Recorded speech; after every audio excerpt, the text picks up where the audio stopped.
नमस्कार मित्रांनो, आज आहेत आपले स्पोर्ट डे आपले 2 दिवस चालणार आहेत आणि टीम आहेत आपल्या सेक्शन 1, सेक्शन 2, सेक्शन 3, सेक्शन 4 अशा 4 टीम असणार आहेत. सगळ्या टीमाचे नंबर इथं बसून आहेत आणि इकडे बघा इथं आहे आपली सेक्शन 4ची टीम आणि ते ध्यान देऊनच आहे कोण कसं खेळत आहे ते.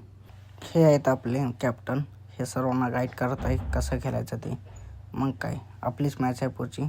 घेतलं छत्रपती शिवाजी महाराजांचं नाव आणि केली मॅच चालू. सोयीचा पहिला चेंडू 15-20 फॉलोअरांना घेऊन बघूया. सुरेख चेंडू उचली घेणारा चेंडू मात्र शुभम पाटील भाऊ पारधी यांनी बॉलिंग इतकी खतरनाक केली की त्यांचा एक बॅटर आपल्यासमोर टिकला नाही. त्यांचे हळूहळू सर्व फिल्डर आऊट झाले आणि मग काय आपली फिल्डिंगची बारी संपली. आता आपली बॅटिंगची बारी. आपल्याकडून उतरले पाटील साहेब आणि बिंदास भाऊ. या दोघांनीच पूर्ण मॅच खेळली. हे बघा बिंदास भाऊनी मारला चौका. आमची दुसरी मॅच आहे सेक्शन 3 सोबत. ही मॅच जिंकेल तो डायरेक्ट जाईल फायनलला. मग काय लागले पोरं कामाला.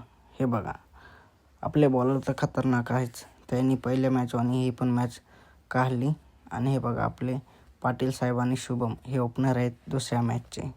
मग काय ही पण मॅच आपण जिंकलो. मग काय आता सर्वांना लागली भूक. सगळे चालले आता जेवणासाठी. आता आम्ही डायरेक्ट फायनल गेले म्हणल्यावर आम्ही सर्वांनी पोट भरून जेवण घेतलं.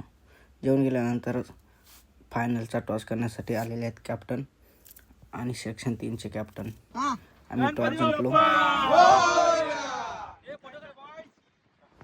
वाटलं नव्हतं सेक्शन 3चे बॉलर फायनलमध्ये असा कमबॅक करतील. त्यांच्यासमोर आमचा एक पण धुरंधर टिकला नाही. मग काय आम्ही फायनल हारलो. वाईट या गोष्टीच वाटत नाही की आम्ही मॅच हारलो. वाईट या गोष्टीच वाटते की 3 वर्षानंतर ट्रॉफी ऑफिसच्या बाहेर जाईल. जितण्यावाल्यांचं अभिनंदन आणि हरल्यावाल्यांसाठी